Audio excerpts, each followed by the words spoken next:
says something, and Sam says, "Hey, I just, inject the end." Can I interrupt the audience? Yeah. Things like that. We'll probably wrap up 5 to 11. I know we have to be over at the other room for lunch. So other students that want to do business I think I have. No, I don't. Yeah. Here we go. Got it. I'll tell you what, when you go to lunch, the chicken tandoori looks really good. We saw They're them crushing cooking. it. Yeah. They had this dude at the table. They had a really nice tandoori. I'm looking at it. Really good. Oh, man. Someone was making naan, and they're about to. Yeah, she was like, I'm scared to put my hand in the oven. I was like, oh, we'll be fine. Yeah. Cool. That's right. Okay. Well, I wish you were there because Do first not she goes, advice. It sounds like recipe.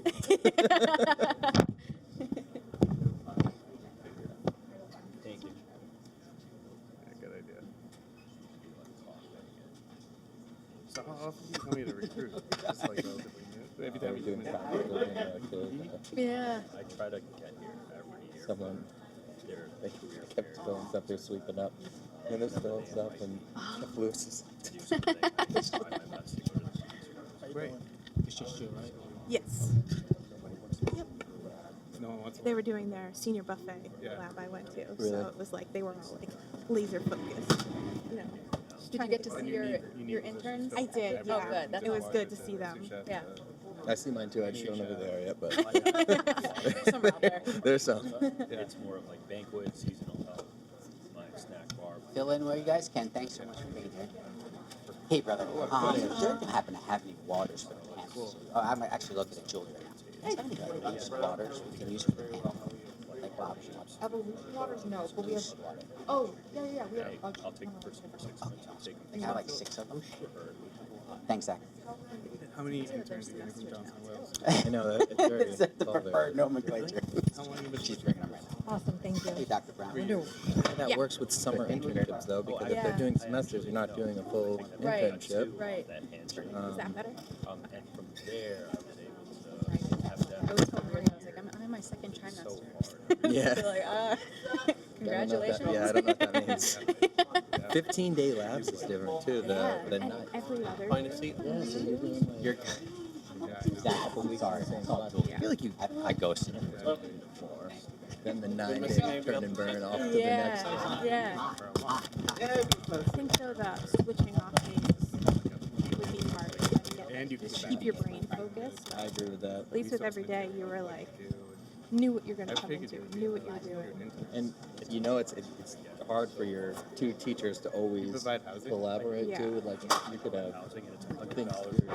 you're practice today and practice tomorrow, things like that, where you're like, Thank you. These things, and I'm like, Oh, thank you. that's amazing. and I'm like spending all this money into like education. I'm like, again, I sent my sous chef on. Muy importante.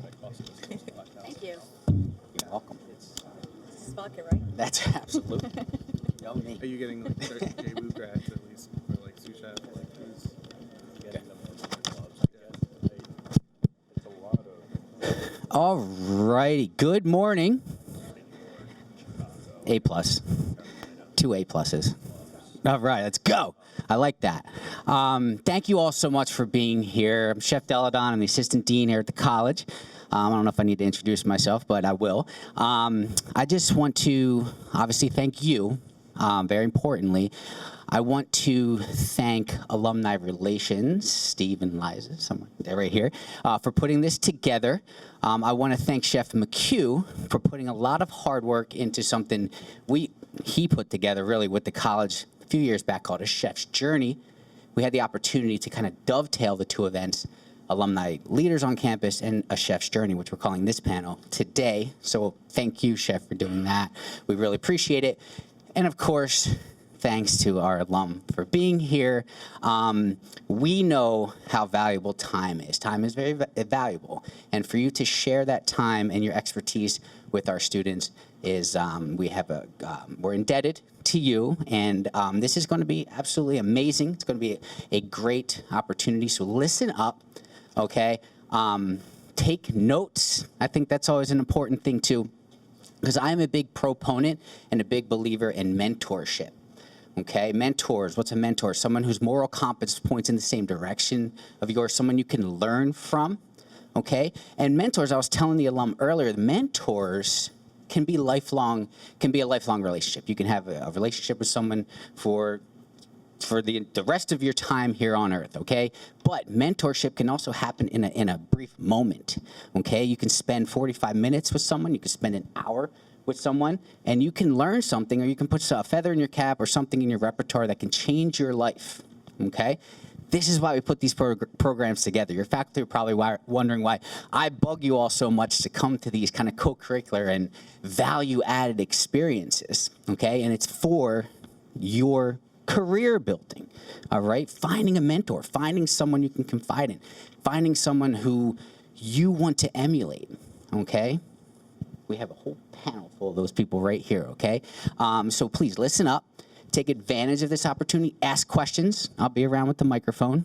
All right, this is a time to really learn outside of the classroom. Okay, you can listen to me for hours and you can just fall asleep, okay? But when we have this esteemed panel of alum and folks that have done really amazing things in their career, this might be the spark. This might be the catalyst to something that you may need to hear, all right, to kind of jumpstart or that trajectory in your career, okay? So listen up, ask questions, enjoy yourselves, have fun.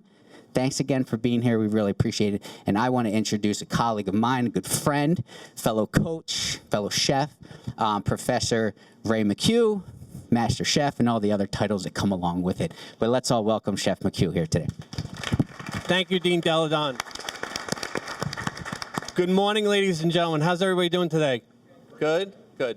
So Chef Deladon stole a little bit of my thunder, but pretty much today's all about you in the crowd. It's not about them. It's about them telling you where they got and how they got there.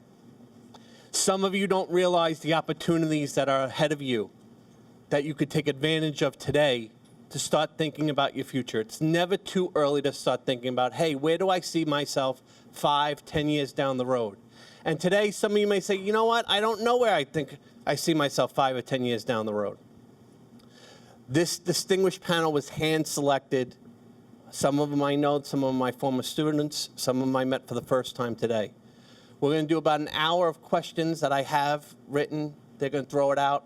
And then about the last 15 minutes, we're going to throw it out to the crowd. I have a bad ankle, so if you see me limping, don't worry. I'll be like Jerry Springer running around passing the mic to you guys. And if you have a question, we'll see if we can get it answered. So everybody good with that? All right, so let's start off, okay? Alumni, please take a moment to introduce yourselves and share your major, the year you graduated, and your current position, and a brief description of what you do. So if we could start off with Colleen. Yeah. So hi, I'm Colleen Kroenick. I graduated in 2018 with a bachelor's degree in pastry arts and food service entrepreneurship. I work down at Newport Vineyards. I'm the executive pastry chef there, and we have a whole variety of things we do there. We have 4 kitchens. We do a lot of bread, wedding cakes, plated desserts, buffets, and we're also hyper-seasonal, hyper-local. So we work with really great farmers to use the best produce to make our products. So that's really fun. My name is Andrew Brooks. I'm the executive chef at the Weekapaug Inn. We're a Forbes 5-star Relais and Chateau located just 45 minutes south of here in Westerly, Rhode Island. We're only 33 rooms, so we're very small, intimate. The food we do is all sustainability driven. My main focus is to lead my team to support our local farmers and build the relationships with all the wonderful farms that we have locally in the area. Hi, everyone. I'm Sam Block. I graduated in 2013 with culinary arts and food service management major. I'm currently an associate editor at America's Test Kitchen. For those of you who may or may not be familiar, we are located in Boston, and we are a publishing company. We are on TV. You might have seen Cook's Country, ATK TV, and basically my job is to help develop recipes for cookbooks. So we are always transitioning from anywhere from keto to chocolate to air fryers, all the rage. We're working on these books for 4 months at a time, developing recipes. Very, very tedious, but a very fun job for the home cook. Hi, everyone. My name is Joffrey Lenez. I am the executive chef at the Patterson Club, located in Fairfield, Connecticut. My experience, I graduated back in 2012 with my food service management, and then I was involved with the MDP program where I got my master's degree in business. During my time here at Johnson & Wales, I competed in every cooking competition you could imagine, from San Pellegrino, Skills USA, ACF, student team, individual, Cooking Asia. I was involved in creating that competition here at Johnson & Wales. After leaving here, I worked in Boston for 6 years with a master chef, and during my time there, I was involved with Culinary Team USA. I was one of the youngest ones to ever make it onto the team, along with representing the United States in all international competitions at the World Cup in 2018 and at the Culinary Olympics in 2020. I recently competed this last weekend in New York City in front of Michelin star restaurants, Michelin star chefs, and came in second place, which was a great opportunity. And yeah, that's me. Hi, my name is Brian Pasco. I graduated in 2012 with a food service management bachelor's degree. So currently I am a culinary advisor consultant for AC Kitchen. It's a company where we do a whole host of different meals prepared directly for a client based off of dietary restrictions or just how they personally feel like they should be eating. We do breakfast, lunch, and dinner 7 days a week. We deliver 3 times a week, New York, Connecticut, and Boston. We're hoping to move down to Miami at the end of the year. We have 45 clients, and it's my job to create a scale program where each individual client feels like we're their personal chef. So it doesn't feel like you just take it out of a box and you're one of many. They should feel like there's a chef at home who's physically placing this into your fridge and teaching you how to eat and how to provide food as basic wealth. And we're hoping to build this business, and that's where I come in. Hello, everyone. My name is Arthi Sampat. I'm a chef in New York City. I graduated in 2014 with food service management, and I majored in baking and pastry. I've worked at some amazing restaurants in New York. I also had a food truck in Seattle, and I've done TV. I won Chopped, beat Bobby Flay, Guys Grocery Games. So I'm all about Food Network. I was recently on Tournament of Champions and was also a judge in MasterChef in India. And I've also lost a ton of shows. So thank you. Well, I want to thank each and every one of you for taking time out of your busy schedules to come to speak to these students today, first and foremost. So my first question to the panel is, this industry has changed drastically in the past 5 years. What have you seen from inside your company, your perspective? Where do you think the changes will happen in the next 5 years? So let's start off with what has happened with this whole pandemic, and how have you been able to adapt, if anybody wants to pick that up? I'll go first. Okay, so my experience, when I came back to Boston in 2017, previously I worked in 3-star Michelin restaurants in San Francisco, and it's mostly hyper fine dining. I went into management a little bit later. For me, it was about being just a geek about turnips and seafood and seaweed and pork, and I really loved the just individual ingredients and just cooking. And then later, I entered into management, and now my experience recently, I've opened 3 restaurants in Boston. This last one I opened was named Alcove. We opened in 2018. As we positioned the restaurant to being open and running every day and hitting our full stride, we ran into COVID. And the fact that our restaurant has 275 seats, I have a staff of 39 people, that all kind of just stopped, right? How do we transition? So we day one, it was around March 18th, March 19th, we flipped into a takeout only kind of business model. And because we had these residents above us, we became this personal chef service downstairs. Call down, speak directly to the chef. And so that was me taking this business model that was once a restaurant and converting it into a more meals-based program. And as a restaurant and as a business, we were able to survive. I was able to bring back staff. I completely rehauled until we were way above, almost overstaffed. And every day we slowly transitioned what is a takeout only kind of business model, but also let's become a restaurant again. Let's double down on being hospitality. And for us, it was, yeah, we're bringing a lot of takeout. We're doing special events around the holidays and special meals prepared at home. But also, how do we show great hospitality while we do that? And I think that's how this industry is going to transcend where we are now to the next thing. It's really just about focusing on hospitality and striving to do what you think is right in the moment and then continue to do it with a good team behind you.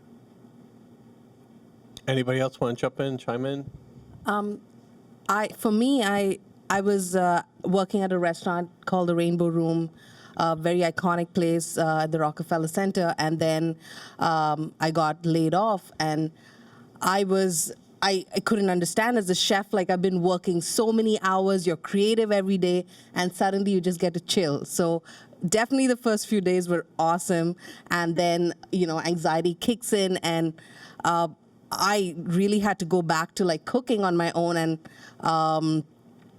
I was just trying to find avenues of, staying busy as well as creating some income for myself. So I went back to, I started making cookies at home like so many of us did.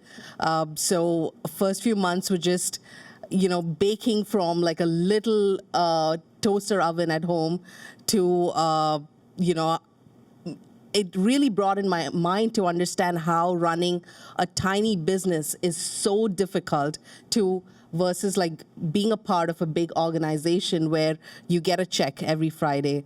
And apart from that, really trying to like think, it gave me a lot of time to really think, what do I want to see as a chef? Maybe I was burned out, maybe I was tired, and exploring other avenues, whether it was social media, whether it was partnerships with brands, whether it was more TV, whether it was like just growing myself as a person, a more rounded person.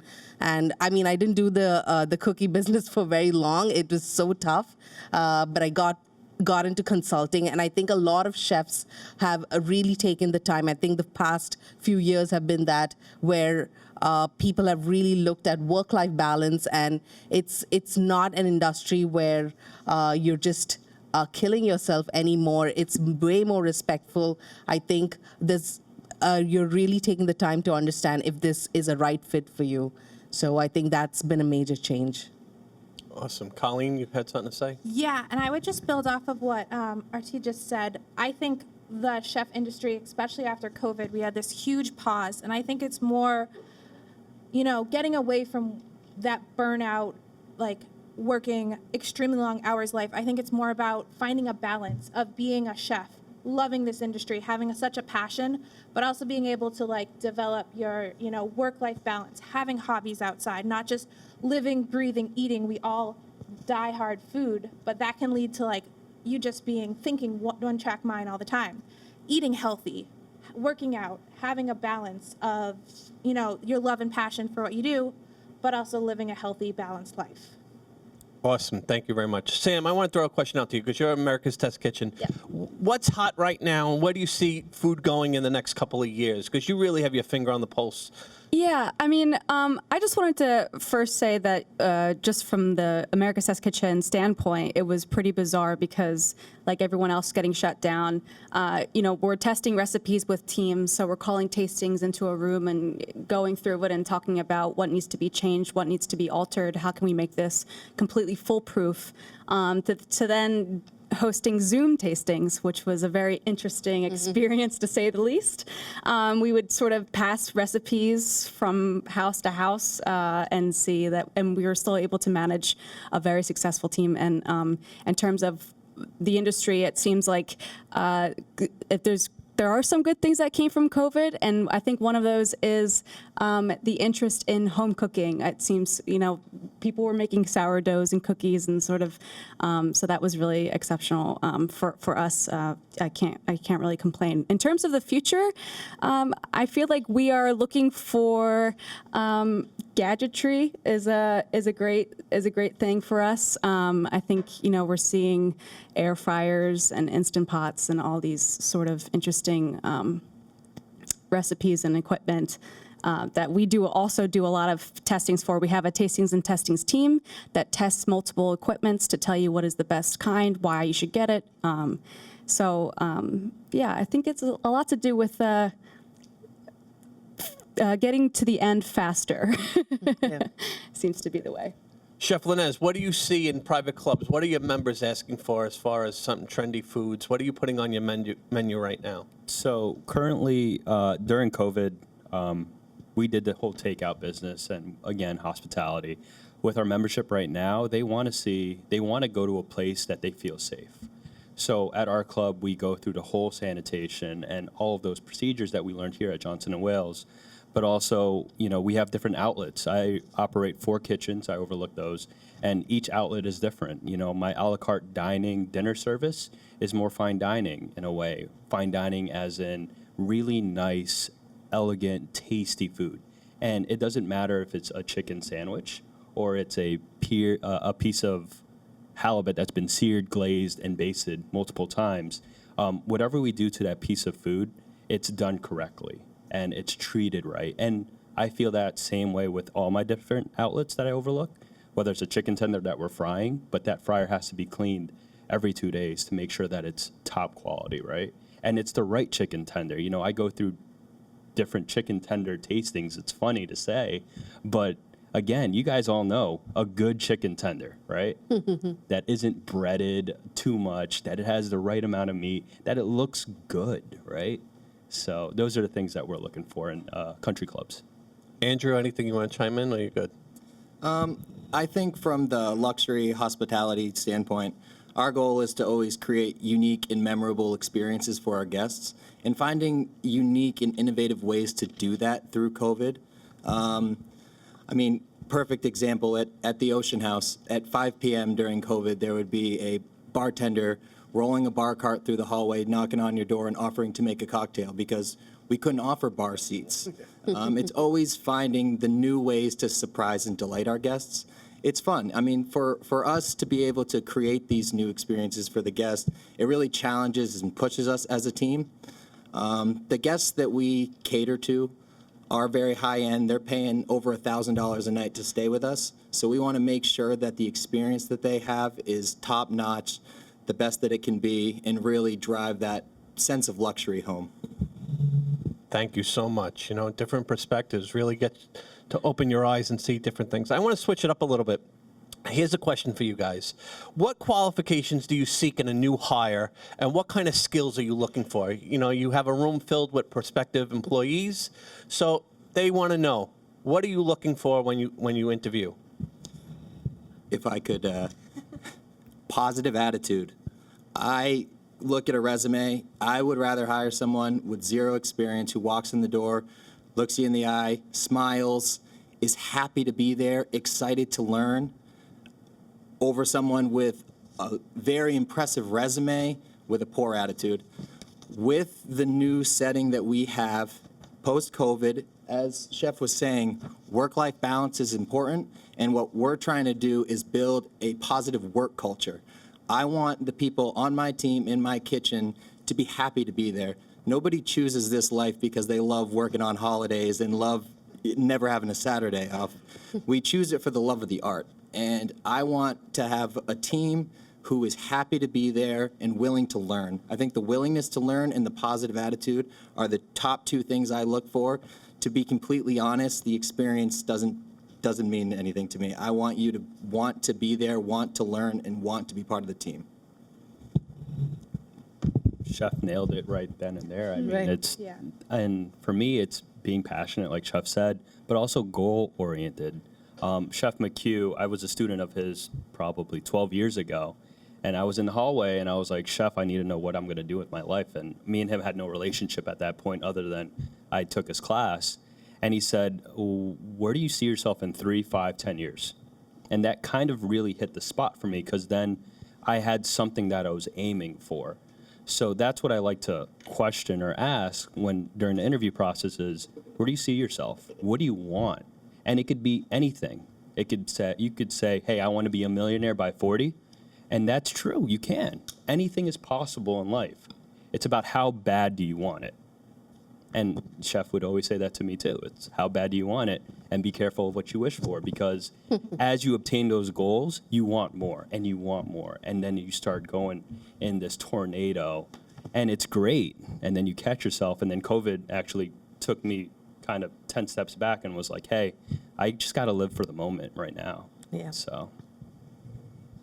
Awesome. Thank you so much. Why did you choose to go into the culinary industry? What was it that made you decide that, hey, you know what, Johnson & Wales was the right fit for me? I want to pursue a baking, a pastry, food service management, culinary degree. What was it? What was it that really said Johnson & Wales was the right fit for me? Brian? I loved my first job. I was a dishwasher. It was awesome. It was a catering place. I did it because I could do it on the weekends. Obviously I'm in high school. I was like 17 at the time. I played baseball. I played sports. So I wanted a job, but I wanted to do something that would leave my nights open so I could go play baseball. And so I fell into this catering place. I'm originally from Haverhill, Massachusetts. The catering place is even in a smaller town of Groveland. And it was just a big commissary kitchen. There was like 8 people in the kitchen. The place was a chef owner. He graduated from Johnson & Wales in 1995, 1996 with associates. And he ran this, it was called Simply Elegant Catering. And what I had to do was go into the dish pit and just clear it out every day. Because weddings break down, everything comes back from the event. The guys who break down the events just dump everything in the dish pit. And so it was my job to clean it out. And then after my first day, I cleaned it out. It was around 2 o'clock in the afternoon. The chef owner came up to me. He's like, you're done? And I'm like, yeah, I'm done. What's next? He's like, I've never had a dishwasher ask me that. And so right away, after I cleaned the dish pit out, I was like, oh, sweet. This is when I get to go in the kitchen. And then so I jumped full speed into the kitchen to prep. And I would always go next to the next cook who was having a tough time with their day, trying to get through their list. I was their guy. And so I did that for my 2 year, junior in high school, senior in high school. And then I literally was doing dishes in the morning, doing that job, then moving into prep. And then, oh man, someone calls out on this high-end wedding. I need someone to help me unload the truck. I was the first one to sign up. And I finished that. And then I was like, what do? I got to go to school. My family's all from academics. So it's like, you got to go to college. You just have to go to college. And so I was like, oh man, I want to do culinary. And this happened to be he's an original chef mentor. My guy's name's Paul April. He was like, go to Johnson & Wales. I'll help you out with some simple scholarship. Go there. You just have to go there. I'm like, all right, cool. That's next. All right, heard chef. And so I just went to Johnson & Wales, and that attitude of being engaged with your work, being part of a team, and then saying what's next, and just feeling good about saying what's next. That's always instinctive with me. That just hit for me right away, and I just knew I loved this industry. Colleen, how about you? What made it Johnson & Wales feel like the right fit for you? So funnily enough, I started the same way that Brian did. I worked at a wedding venue and I was washing dishes. And then once I was done washing dishes, I joined the prep team. But I was drawn more to the, more decorative side. I loved making huge cheese boards, huge veggie boards, charcuterie, decorating, and didn't like meat. Don't like touching raw meat. And I have the biggest sweet tooth. So I knew I wanted to go pastry. I love that desserts make people smile. And the last thing you eat after a restaurant sometimes is dessert. That's your lasting memory, is that sweet walking out. So I just loved that idea. And I was very active in high school. I did a lot of sports and clubs, and I wanted to still have that, traditional college experience. So I found Johnson & Wales, and I liked it for that aspect. I had my summers off, so I worked in the summers here, and I got to join some amazing clubs like the Pastry Arts Club, which I love doing that. I did intramural soccers, I did Zumba, so I loved having the community of the school around me, and that's what I wanted. I didn't want to just work. I wanted to kind of still build a community before working. Anybody else? Go ahead. I think when you start your career, I worked before I came to Johnson & Wales, and the first few years are so hard. They're so grueling because you don't know anything and you have to learn, and cooking just takes time. Even if you have to grill something or cut a vegetable perfectly, it just takes a lot of practice, and at that moment you feel like you want to give up. But I just promise you that as you learn and as you get better, you start falling in love with cooking. And I think I loved eating, I loved food, but I just didn't know what I was in for until I got into the industry. So give or take like 3-4 years, when you really understand the skill and you're able to manage people, is when you truly love the art. So definitely for me, it was a gradual process of falling in love with food, and I think it would be the same for you. Just to piggyback off Arthi there, I did not do dishes in high school. I did deliver pizzas though, so that's pretty, not to brag or anything, but I at one point also was an athlete many years ago, and so Johnson & Wales has the very well-renowned nutrition program. So that's really what got me directly to this college. However, in order to pursue said bachelor, you do need to get your associates in culinary arts. So I said, okay, I like to eat food. I've never cooked food. I think I was actually in the hospital my first week with stitches in my hand, so that was not a good start. But I just fell in love with food, and I no longer cared if it was nutritionally beneficial. I just wanted to keep learning, and that's sort of where that passion for what I was doing blossomed from there moving forward. So. Andrew, anything? I washed dishes. Same as everyone. High school, washed dishes, fell in love. I started when I was 15, and by the time I was 18, I went from dishwasher. I learned how to make pizzas, but first I had to learn how to toss the dish rags and go through it all. And then by the time I was a senior in high school, it was May of my senior year, and I was working for a chef named Vinny. And he said, "What are you going to do?" And I said, "I'm going to work for you. Staying here. I'm working in Positive Pie." He said, "No, you're not." He was a Rhode Island native, and I'm originally from Vermont. He pushed me. He said that this would be a stepping stone to come to Johnson & Wales. It was a trampoline. Johnson & Wales, I owe everything in my career to. It's on top of the education, being able to be in a city like Providence. I defend Providence as one of the most underrated food cities in the country. There's so much competition at the restaurants. There's so much good food around. I worked at, well, it's called Harborside Cafe now, but my freshman year I was here working at Red Sauce. And then I went and I worked at Venda on the Hill, and I worked at Gare de la Mer, and I was able to help open up the G building just right downtown with the rooftop and G Pub, all of that. And all these experiences I never would have had if it wasn't for Johnson & Wales. Andrew, you segued into my next question. You talked about networking. What opportunities did Johnson & Wales afforded you guys that you think that you couldn't get somewhere else? So I got both my internship and my graduating position at a job fair. I could not stress enough the importance of going to a job fair, even just, you're not looking, just to network, see what's out there, because there's so many different jobs and ways you can go into. I wasn't in hotels. I was always restaurants. I would always take the 7 a.m. labs, and then I would go and I'd work throughout the city, wherever my job was at that time. The job fair was what led me into, I joined it was a leader in development program with Omni Hotels, and I moved down to Florida there. I was there for 3 years. I became a sous chef there, got into banquets. I left there and went to the Ritz-Carlton. But all of this was possible through Johnson & Wales and the networking of the career fairs. And one of the biggest tools that I can say is LinkedIn. The current position that I hold, and the reason I moved back to Rhode Island, was through LinkedIn. Get on there.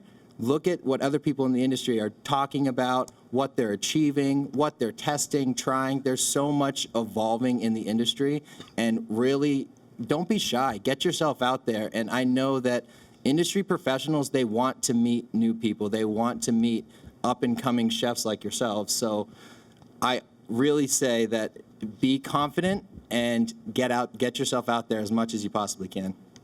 Anybody else want to chime in about networking? I was heavily involved with the ACF, so American Culinary Federation. So a lot of my days and mornings and nights were here practicing tourneing, breaking down chickens. You know, chef would tell me those things. But with that avenue and us practicing day in and day out, we got involved with competing and going into these different areas. And without Johnson & Wales supporting us on that, I wouldn't be here today, honestly. Because of that, I got to meet Chef Leonardi, which is a master chef up in Boston, and he introduced me to these other chefs, and that just kind of blew up into the network. Now I know a chef in every different state or country now because of that, and it all started here at Johnson & Wales supporting me in competitions. Brian? Yeah, so I completely agree with Andrew on LinkedIn. That is a perfect place for you just to have a grounded area where you can present yourself, as well as see the industry presented, like see who's doing what. I started my LinkedIn in 2012 when I graduated. I started my LinkedIn. But before that, while I went to Johnson & Wales, I just went out to the community. I don't know who said it exactly, but Providence is so underrated in terms of food. There's so many chef-driven establishments or single independent restaurants who are just pushing every single day, and it's just, I'm inspired by it. Like, I'm super excited. Once this whole day is over for me, I'm gonna go run around and go eat. I'm stoked to be back down here. It's just like I just would go eat at restaurants that like the food looked good there. I gotta go eat there, or like my friend is a line cook there. I gotta go eat there, or like. Then it was like, oh, wow, I have nights off. I'm doing AM labs. I'm going to go work at these restaurants. I'm going to go do a stage. They're desperate for people to come in. And I think the fact that I just put Johnson & Wales at the bottom of my resume, it's like I'm attending a university. They understood my goals right away.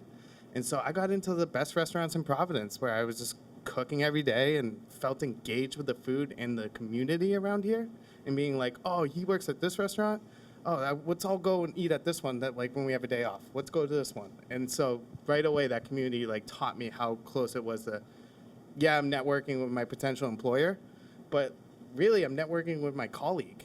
Like we're gonna circle back hopefully in 10 years and be in this industry. And it's like, hey, remember Providence? Like remember going here? Like that place, oh, I can't believe that place closed. Like it's just funny to see now like almost like a full circle and how fast it happens in this industry. So I suggest as much as you can, go out, support local restaurants, go out to the community. You guys are in Providence, like, go see what's out there, especially on, like, just this whole Rhode Island area, I think it's so underrated. It's great to see great food on a plate and just go for it. Awesome, awesome, awesome. Considering all the people you've met in your field, what personal attributes are essential for success? What do you think? Have you noticed somebody coming into your kitchens, into your operations? Is there a certain characteristic or something that you could describe in maybe one word or a sentence that really makes them stand out? Yeah, I'll start. I think being humble is such an important thing. Everyone knows the traditional, chef ego. And I think if you come in and you're humble and you're willing to learn from anyone, I think that's a super important quality to have. Even like I'm constantly learning. I've learned stuff from my interns coming in, my sous chefs, for all their experience. I think we can't, just being the willingness to learn and being willing to listen to everyone, not just like following the traditional hierarchy, but like my way may be the way I want you to do it, but I'm willing to hear out your way and hear why you want to do that and moving on from there. Anybody else want to chime in on that? I've learned a very important lesson in the last few years is not letting things slide, especially in a kitchen. It's, you've already delayed on a table and you know that this piece of meat is like overcooked or the sauce is not the way it's supposed to be. It's all right. I know it's a very hard decision to take at that moment, but stopping right there and doing it the right way will always be a great example for the cooks around you and for yourself too, where you're really living up to standards. It's easier said than done, but it's got to be an everyday practice. All of you have had successful careers so far. So my question to you is, looking at your next career opportunity, how does it come about? When do you know it's time to move on? When it's time to take a new on a new challenge? I think you answered the question with the question. When it stops being challenging, I think what I fell in love with about the industry is that there's no top. There's no, I'm a chef now and this is it. There's a glass ceiling. You can continue to progress and move. And for me, that's what it's all about. I don't want to go to work to an easy job. I don't want to be able to skate through service or skate through where I'm one. I want to push myself. I want to continuously learn and grow. And when you stop learning, that's when you stop growing. So I think that's kind of where you realize that it's time to move on.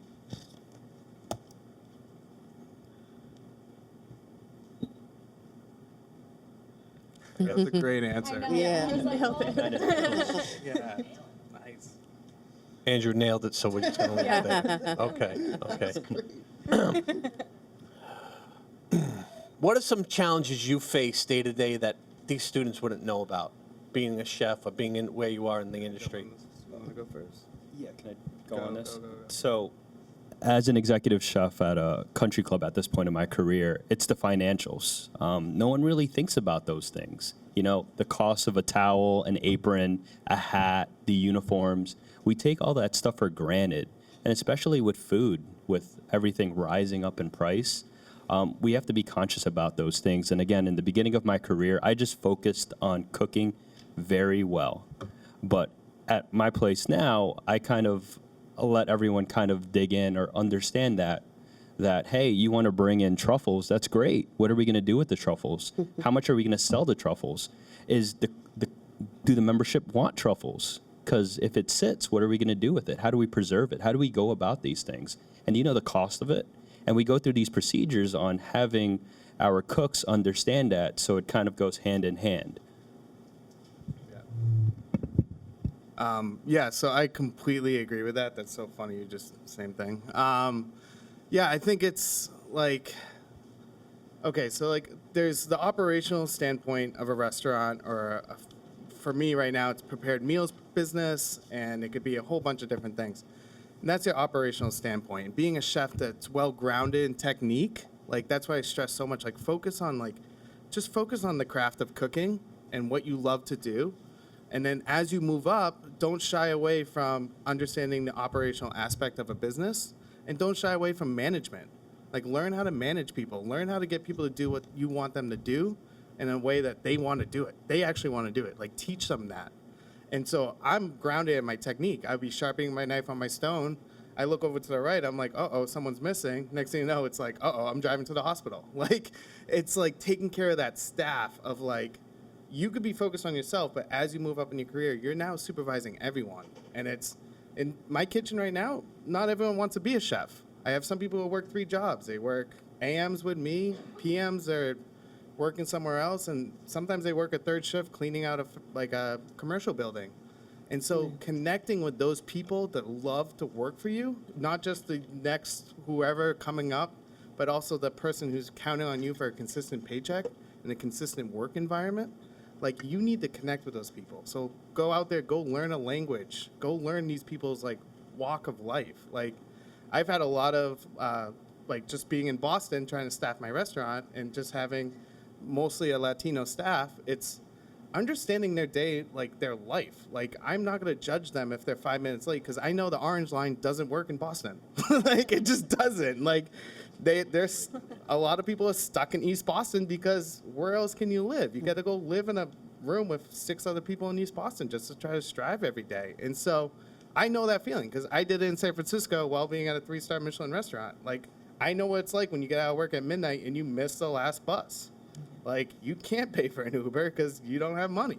So like you find a way home. And so like now in my career, I can connect with that dishwasher in a way that I know most chefs can't even like cross that bridge because I know what it's like. I know what it's like to go do my laundry somewhere else, not where I live.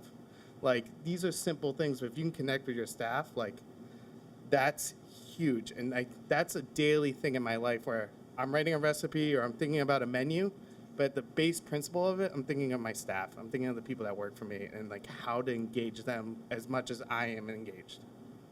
I'd just like to piggyback on that. I think a lot of us underestimate the amount of time it takes to perfect your skill or to get somewhere. I think after a few years in the industry, you're tired and you just want to quit or do something else. But it is, unfortunately, it is a time-consuming industry to get, like, you know, once you get out of school, if you're a doctor, a lawyer, you're already set. That's not how it is with the food industry. You really have to put in the time and perfect your skill to grow. Even if you're competing on a show, unless you have that confidence to cook that fast in like 25 minutes or 30 minutes, you can't really get there. So I think patience is key. You have to kind of keep that in the back of your mind. You know, in class, I know, and many of my faculty colleagues would agree, mentorship is a big part of your career. Did any of you have a mentor? Do you consider yourself a mentor? How important do you think mentorship is in our industry? For me, it's all about mentorship. Without my mentors helping and guiding me, and Chef McHugh's one of my biggest mentors, having that conversation with me and watching me grow as a chef, I wouldn't be here today. I mean, I call him on a regular, same thing with Chef Deladon, and it's like, hey, I don't know what to do with the situation because I've never experienced it. And they would go through it. Well, they would charge me a fee, right? A consultant fee still. But it was, Still waiting on money, by the way. Yeah. But that's what it's all about, right? Like, you guys all go to school to learn, right? You have to find someone that's going to be able to teach you and take you under their wing after you graduate. For me at my club, it's all about that. I have staff coming from all over the country wanting to do the wanting to do competitions and doing the Olympic team. And so we develop these programs and goal-oriented strategies to get them to, you know, B, or like from A to B at the end of the day. And it's extremely important because, again, you'll be wasting time trying to do it on your own. Why not learn it from someone that's done it already and understands the process of it? These chefs have done it, let's say, and nothing to disrespect them, but let's say like they've done it in 10 years. They're going to teach me how to do it in 5 years. So the next set of people that I'm going to teach, it's going to be 3 years because I've gone through the trials of it. So, Sam, you had a very unique experience. You worked on a cruise ship, if I'm not mistaken. Uh-huh. How did that come about? At the time, there's a cruise line called Holland America Line, and they're owned by Carnival, and they were partnered with America's Test Kitchen. And basically, I was the second person to join a ship, and I basically got to learn the backbone of how America's Test Kitchen operates in terms of the science behind cooking, how things work, why things work, with the foolproof recipes. And so I would perform culinary demos on ships to the older clientele, I would say. And, you know, we just got to teach them the ins and outs. We had a show all about salmon, a show all about chocolate, a show all about olive oil. And it was just a really interesting, we would cook 1 to 3 recipes live in front of the audience and engaging questions, and also get to travel the globe, which I can't really complain about. I got to basically go to every continent except for Australia. Got to see Antarctica and Asia and Africa, and it was just a really, really fantastic 2-year opportunity. And then I just wanted to be on land again. So that was sort of when I decided to head back to Boston and work for America's Test Kitchen. So do you have a mentor at America's Test Kitchen? I have multiple mentors for sure, because my job has done taken a variety of paths.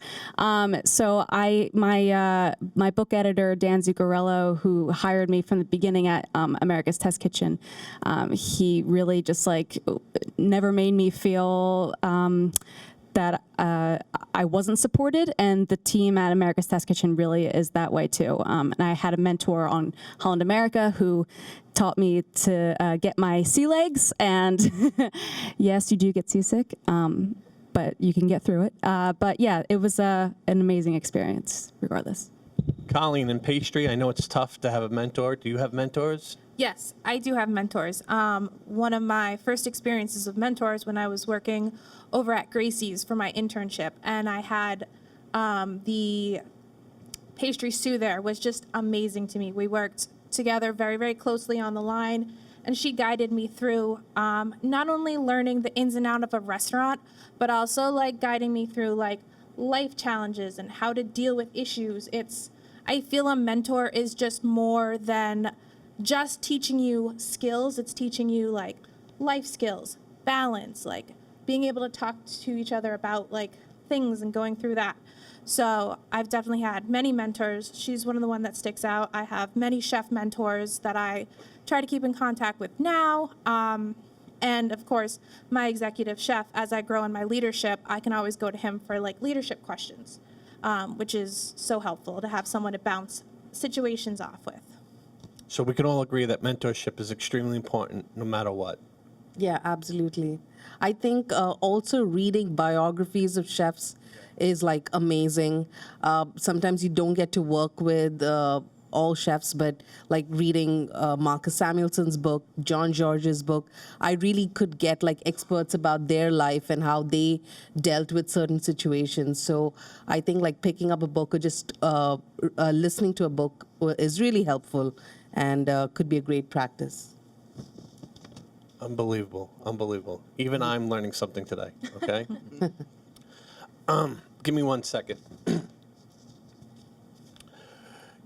Andrew, you touched upon before a glass ceiling. What are the possibilities in today's food service industry? I mean, the possibilities are endless. You look across the panel and you have all these different alumni who took their degrees in so many different directions, right? This industry is endless, and I really feel that there is opportunity.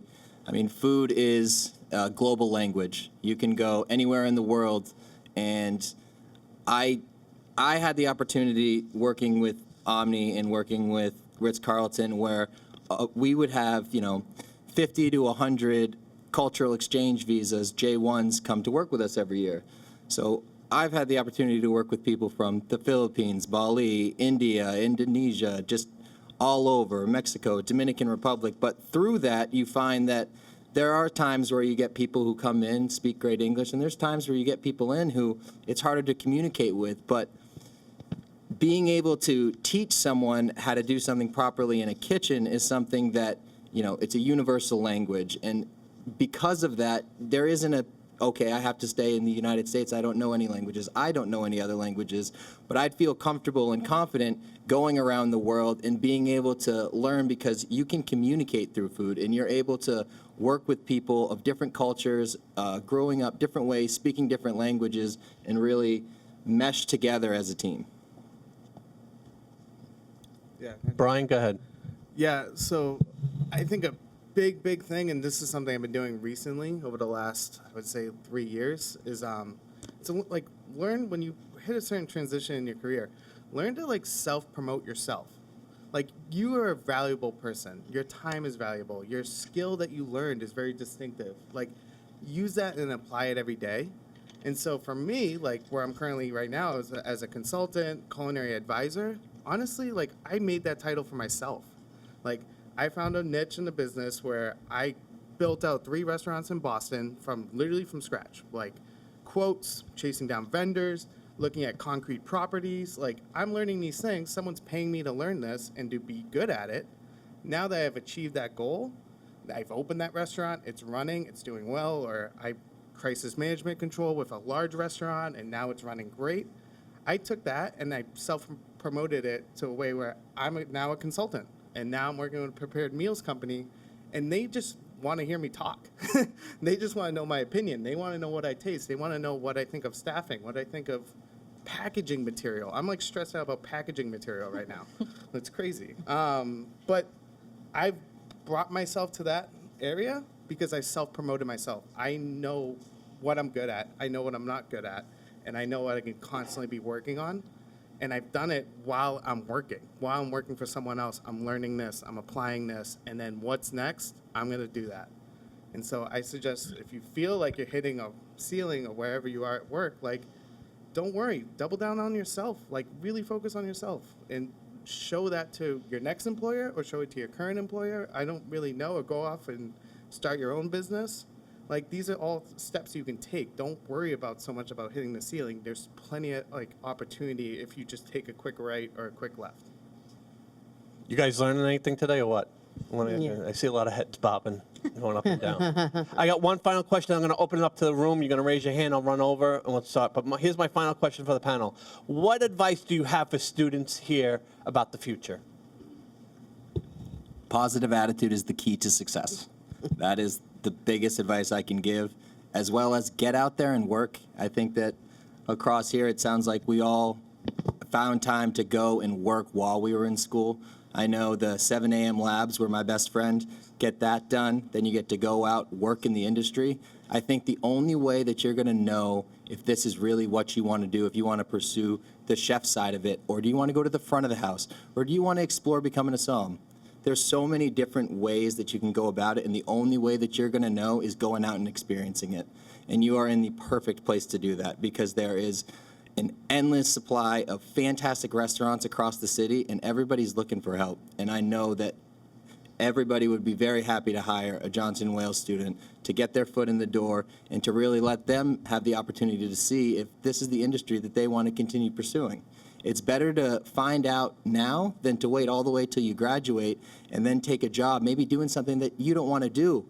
You wouldn't believe the amount of people who you go through labs with, you cook with, who now decided, I want to be a captain in a Michelin restaurant, or I want to be a service director, I want to be a somm, I want to do cruise lines. There's so many different opportunities, and the only way you're going to find what's best for you is to go out there and experience it. It's like testing a car, right? Like, would you ever buy a car online without trying it or driving it? I wouldn't. But go and try it. We have something at my club where I have everyone stage before they sign the dotted line, because it has to be a good fit for you. You have to want to be there. You want to, understand and buy into what we're teaching and the culture that we have. So it's important to try, because if you never try, you'll never know, right? You have to take some risks for the reward. Yeah. So to jump in on this, I can tell you I've interviewed a lot of Johnson & Wales people. Being in Boston, opening these restaurants, I'm constantly interviewing. If it's for a dishwasher, it's for a dishwasher. Whatever it is, I'm interviewing. And so I can tell you a big sticking point with me when interviewing a Johnson & Wales graduate, and I already said this earlier, I'd be like, okay, so what'd you do while you were at JWU? Like, yeah, I know, you graduated, great job. What'd you do while you were there? And they'd be like, well, I don't know, I didn't really like Providence, or like, there wasn't much to do, and I'm like, right away, I'm like, you're not gonna work here, I'm sorry. Like, this isn't gonna work out, because I can't stop talking about either Providence or San Francisco or Boston, where I live, I can't, I'm engaged. And so like, I'd be like, oh, did you ever go to Nick's on Broadway? Oh, what's that? Is that like a chain? I'm like, no, it's a really good restaurant on the west side. I'm like, oh, do you go to Cook and Brown? Is that a clothing line? Like, what are you talking about? I'm like, no, it's an awesome chef-owned bistro right on Hope Street, 959. Like, you should like know this stuff. Like, you should be like, oh, what restaurant, when your family came to town, where'd you guys eat? Like during graduation. And if you couldn't name me a good restaurant and you guys just went to whatever, I'd be like, do you know what field you're in?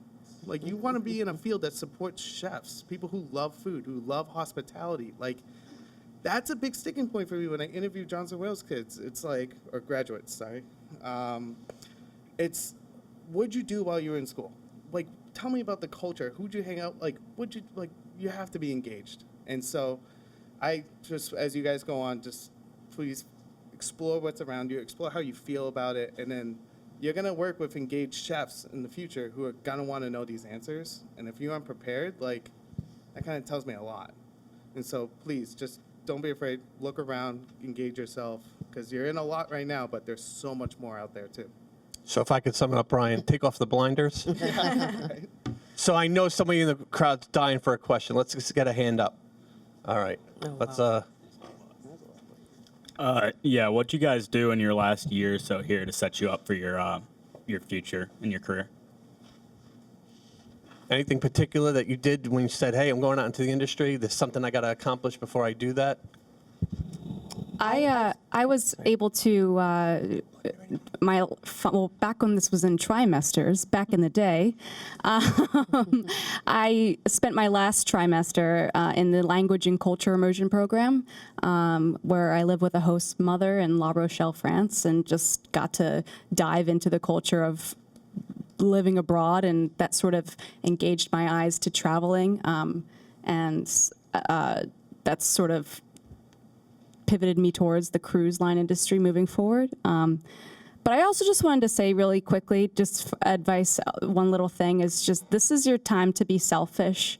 I'm not here to promote being single or like staying out of relationships, but just remember that this is your time for you. You're going to figure out so much about yourself in the next 5-10 years. And so enjoy it and try new things like these gentlemen said so well. And remember that this is about your life and about your happiness. So you have that choice. So get after it. Thank you. Nick, go ahead. My question for you today is, what was the #1 challenge you faced post-graduation that absolutely blindsided you? I can touch on this. I graduated and went into a leadership role. And I think one of the biggest challenges was learning how to lead and learning that every person needs to be led just a little bit differently. And it may not be the way that I like to lead. They may need something different that inspires them and motivates them. And so learning that has been a huge challenge, but also super rewarding to go through the process with. We got a question in the back, and then I'll get to Chris. All right, so you touched on going to different kitchens in different countries, and even if you're not speaking the language, if you're going to a country where you don't, or you want to kind of immerse yourself in those restaurants or find good people or make those connections, how would either one of you kind of approach that? Because that's something that I'm interested in. So from my experience, because I have worked with brands, right? So when I worked with Ritz-Carlton, that gives me the opportunity. They're owned by Marriott. Now, Marriott owns a large chunk of many hotels, so that gives you the opportunity. So I went through the avenue of traveling that way. Currently, I work with Relais and Chateau, and Relais and Chateau is a hospitality standard that started in Europe. The majority of them are in Europe, but it's luxury hotels and restaurants around the world. So for me, it was getting in with a brand that gave me the opportunity to travel.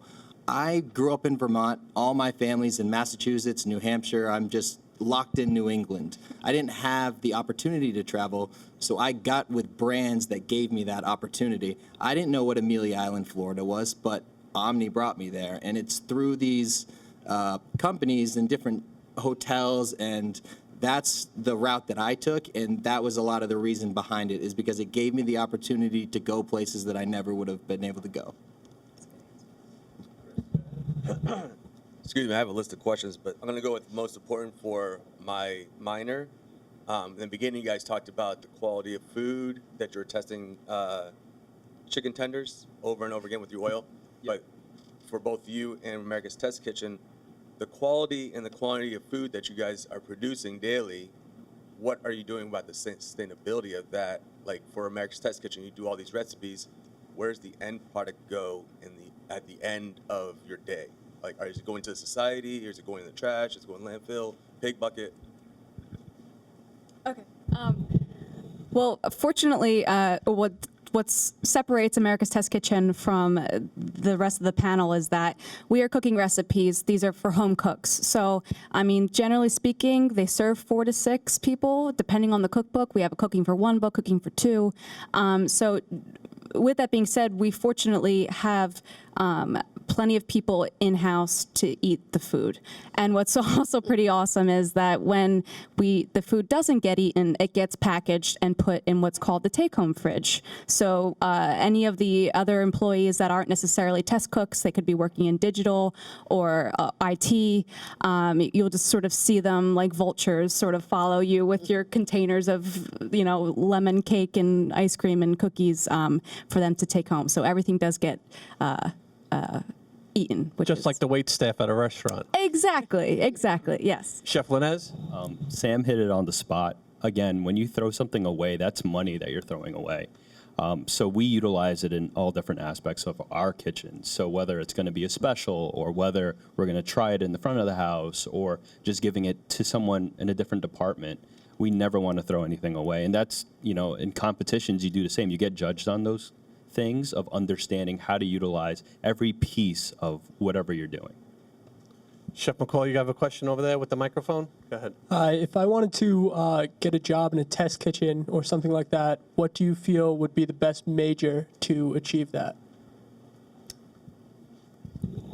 Honestly, my major was food service management. This sort of course corrected me to a test kitchen. I think just having at least an associate's in culinary is essential just to have a good backbone. But in terms of the people that we're hiring these days, we are just looking for, as we've all said before, a good attitude and a passion for wanting to develop recipes, because it's a very tedious process.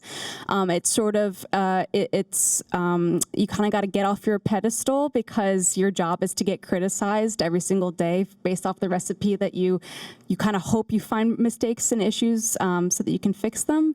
But yeah, I think just keep doing it and see if you are interested in food overall, and then just take it from there. Yeah. I want to say that Johnson Wales, would you say Johnson Wales gave you a good foundation to do that, each and every one of you? Yeah, absolutely. Yeah. Okay. We only have time for one more question. Anybody in this area have a question? Go ahead, Joe.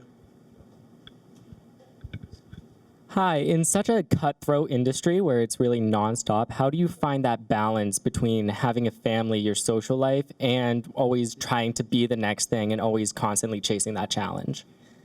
I think I'd like to take that. I think the first few years are obviously extremely grueling, and the faster you get to your goal, the easier it is for you to have a balance.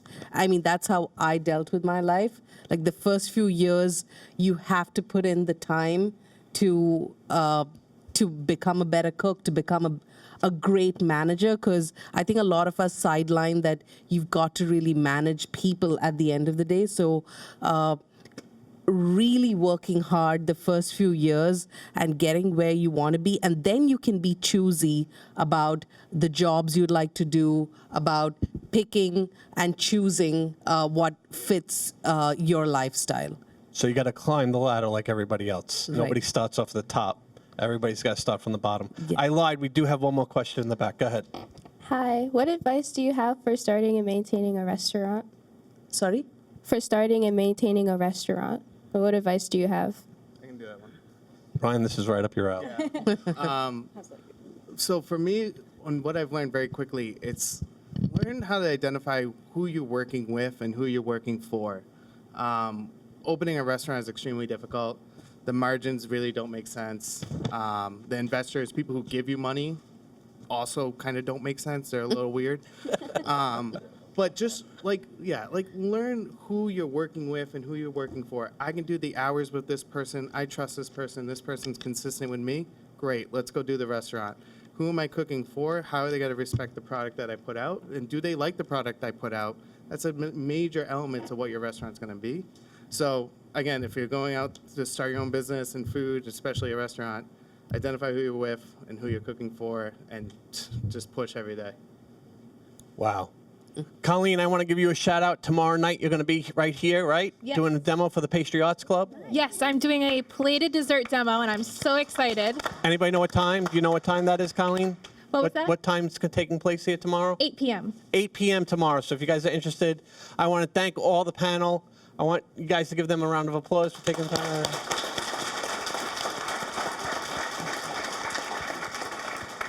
On behalf of Johnson & Wales, it was an eye-opening experience even for myself. I've been teaching here for over 15 years. I could tell you that every day I'm proud of each and every one of you and what you do, and I hope to be proud of each and every one of you in the crowd. I want to thank everybody for coming today. Feel free to say goodbye, shake a hand, get a business card, and everybody enjoy the rest of your day. Thank you very much. Thank you. Thank you so much, everyone. Great. Thank you for them. They were such a help. Thank Hi. How are you? Yeah. You too. Yeah. Thank you so much, Chef. Really? This was amazing. Need like Yeah. way bigger water. Nervous. Hey, how's it going?